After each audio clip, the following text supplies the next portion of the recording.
อายุจักปีล่ะเป็นถาม7-8 ปีนี่ก็มี7-8 ปีเอาอีกแล้วครับสิลงอีกแล้วเล่นน้องเนี่ยสิเฮ็ดกินนี่ สิเฮ็ดหยังเบิ่งดูหั่นโอ้ยอันนี้สิเฮ็ดกินหั่นน่ะ ได้เบิ่งดู เบิ่งนี่ โอ้ยปลาดุกน้อยน้อยตัวนึง แก่โว้เลย กินอะไรนี่ พี่น้องเอ้ยปลาดุกน้อยสำ ชื่อจัง อ่าคันสิว่าดี ให้กิน เฮ็ดอะไรกินนั่นน่ะ พ่นแก้วเอาเลย เจียวอ๋ออ่ะของระเบ้าเพิ่นเอามาฝากเด้อ ขอบใจกับ โอเคขอบใจอย่าเด้อพี่เฒ่าเด้อโอเคน้ำแล้วก็ปลากระป๋องเด้อ ให้มีตู้ซื้อหมาก โดยขอบใจเพิ่นเด้อพี่เฒ่าเด้อโดย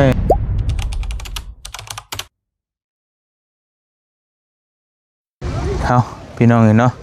ตอนนี้บ่เตียงกะพาทางระเบาตุ้ย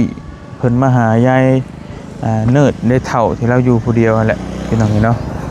กับทักทายสบายดีพ่อแม่พี่น้องเบอร์สุขุสู่คนพี่น้องเอ้ยว่าสิอยู่ในและก็ต่างประเทศเนาะก็ยินดีต้อนรับเข้าสู่ช่องบ่เตียงทองบ้านนาคือเก่าพี่น้องเอ้ยพาทางระเบาเพิ่นมาหาไม่เฒ่าอันนี้แหละที่เพิ่นอยู่ผู้เดียว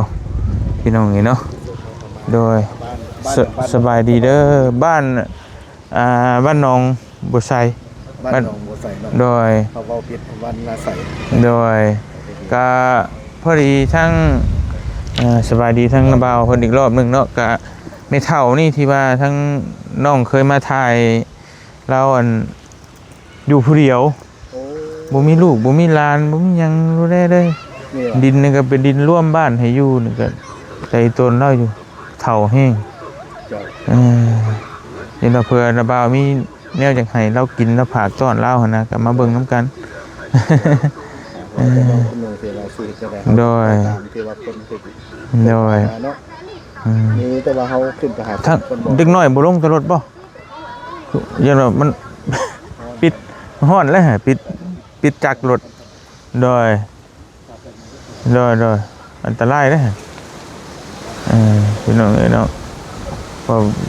พอปิดจักรรถไว้เลย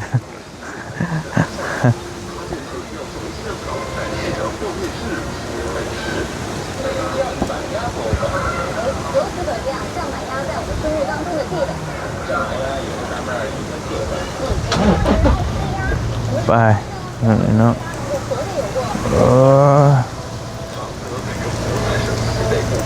ไม่เท้าเอ้ยไม่เท้าเฮ็ดหยังอยู่โอ้ยฟังวิทยุสบายดี ไว้ดิ เฮ็ดหยังฮะเฮ็ดหยังกันน่ะสิเฮ็ดหยังจู้ไผ่บ่ สิกิน เฮ็ดหยังกิน เฮ็ดปลาตัวเดียว บ่ ปลาลูก ปลามาจะใช้แผ่วมาให้ ชื่อ โอ้ยพี่น้องเอ้ยกำลังสิจู้ไผ่เฮ็ดกิน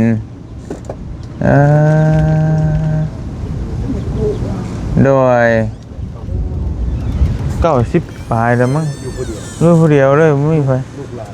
ลูกกับบ่มีเพราะว่าเราคล้ายๆว่าบ่มีลูกหั่นนะแรกก็แรกๆก็อันเล่าอันแล้วบ่มีลูกจนเองมีลูกแท้ๆแล้วไปเอาลูกคนอื่นมาเลี้ยงเลยหลายต่อหลายคนก็บ่อยู่นำเราแล้วก็ไปประมาณนี้แหละออกมาพี่แน่ทั้งนาบาวเพิ่นมาหา บ่ได้ยินเลย เราบ่ค่อยได้ยิน บ่ได้ยิน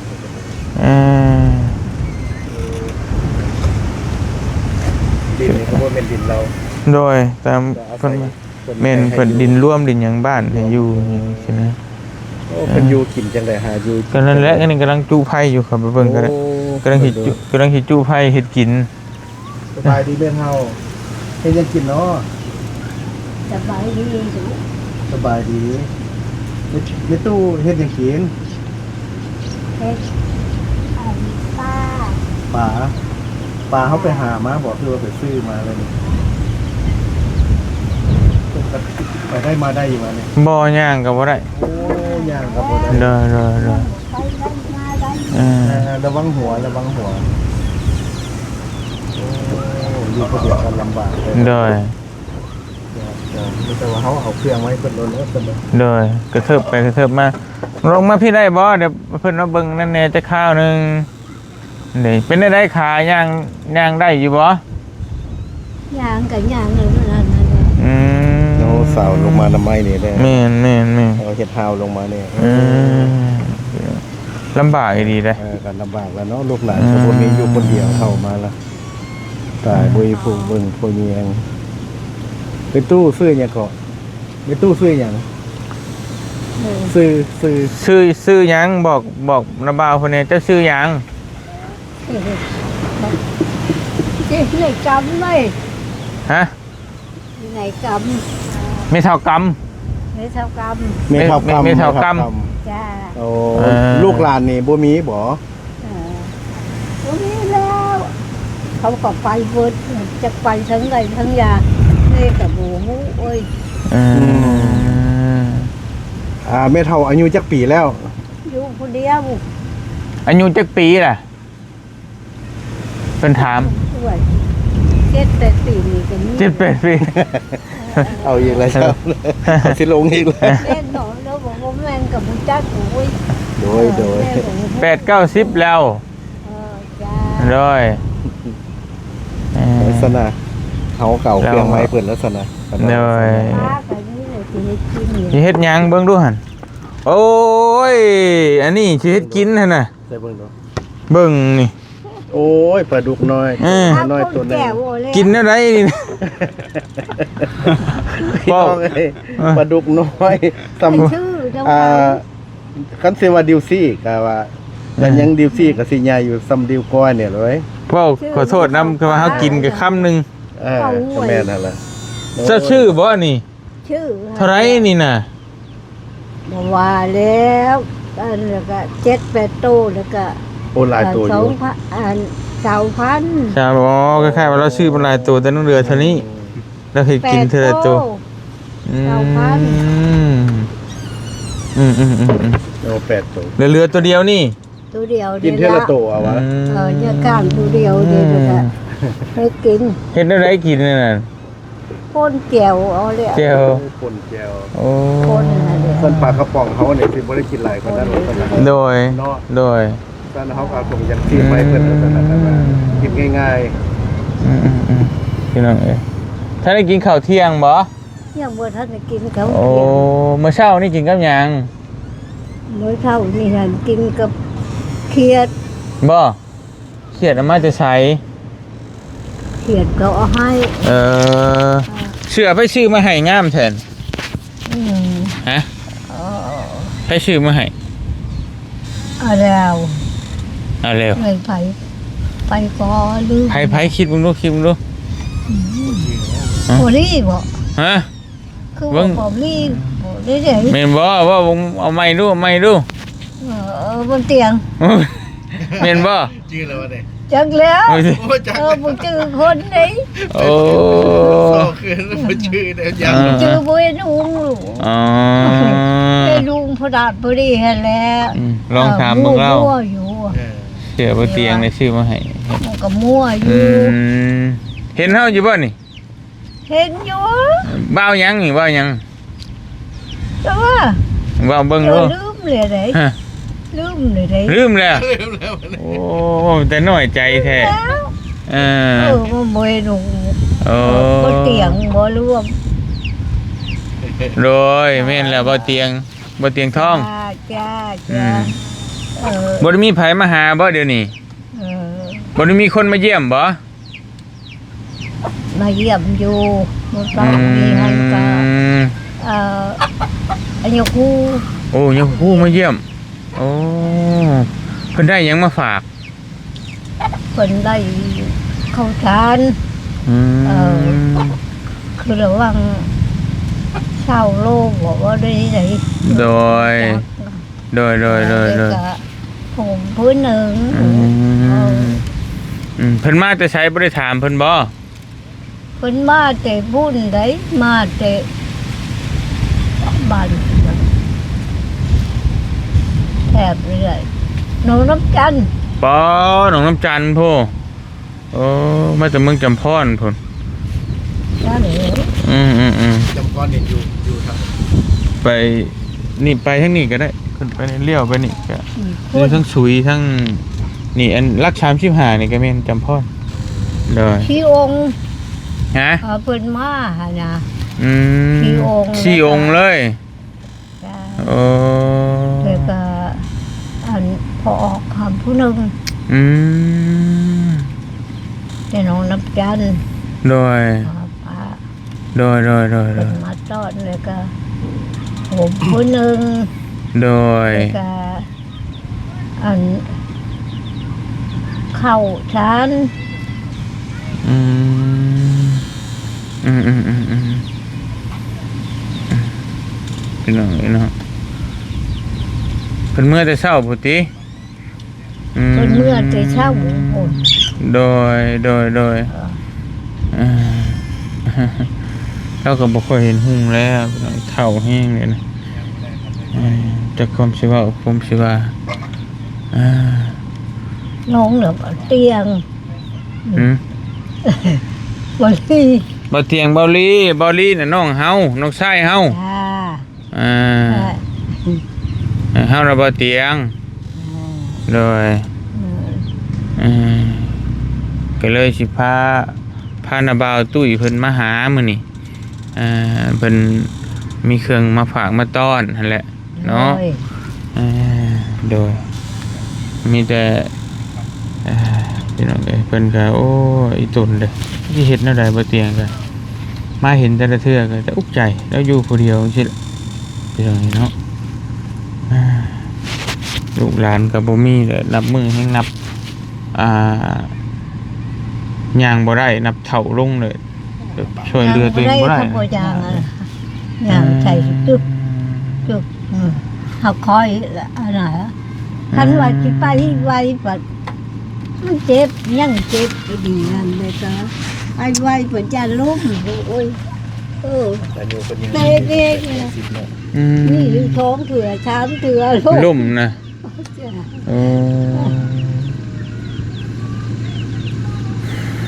บัดนี้เขาเอาเครื่องให้เพิ่นเด้ โดยเอาเครื่องมาให้เพิ่นก็ได้ปะ ให้เพิ่นไล่ได้หน่อยนึง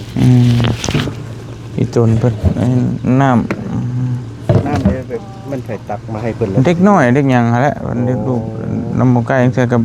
แต่ก่อนกับเบาลีนี่จ้างเด็กน้อยในบ้าน เบาลีนี่มันน้องสาย น้องชายเฮา เสียงเดียวไอ้ต้อยแล้วเส้นบ่แม่นกับเขาเสียงเดียวครับเพิ่นยัง น้องชายแท้ๆก็มี2คนนี่แหละ 2คนหัว 2คนนี่แหละพี่น้องบ่ได้เบิดซำนี้ น้องอาย มีเบิดแต่ซำนี้มีแต่2คนพี่น้องไป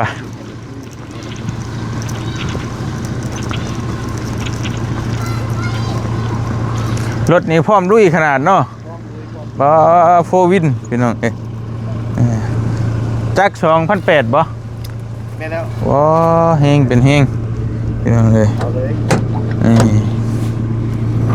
เอาอย่างนี้เนาะให้เพิ่น เอารถเอายังก็เอารถ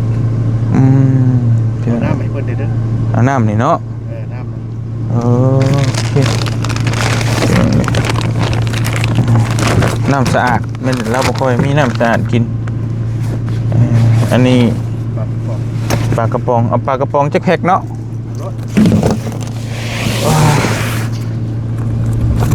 ได้มาหาไปนะ โดยอีต้นเราเป็นอะเนี่ยจะประมาณจักถุงจ้ะรู้ป่ะเอาลูกเดี๋ยวเนี่ยเท้าไปใช้น่ะมานี่บ่ของระเบ้าเพิ่นเอามาฝากเด้อ ขอบใจ โอเค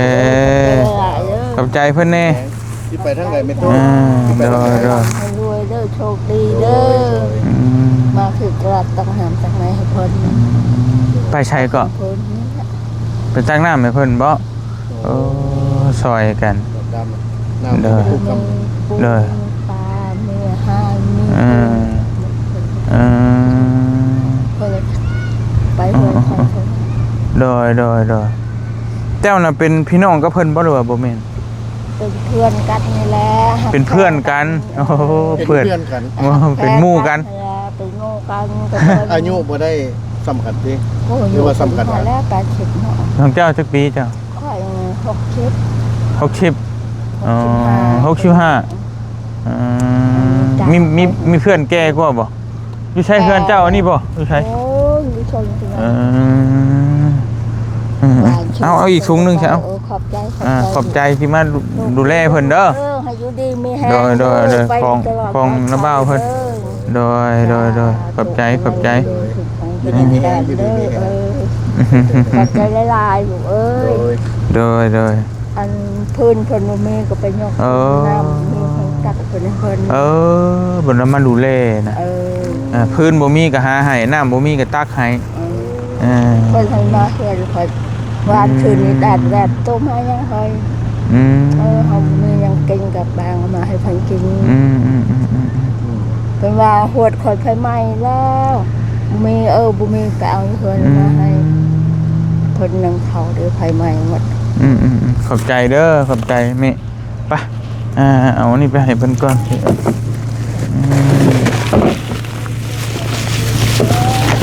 ยืนนี้เสียงห้องนี้โอ้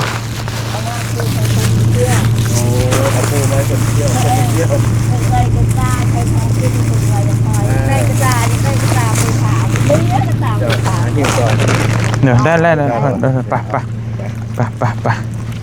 ไปให้ไม่เท่าก่อนพี่น้องเนาะ ว่าตัวเพราะว่าจะเอาไว้เพื่อนต่อ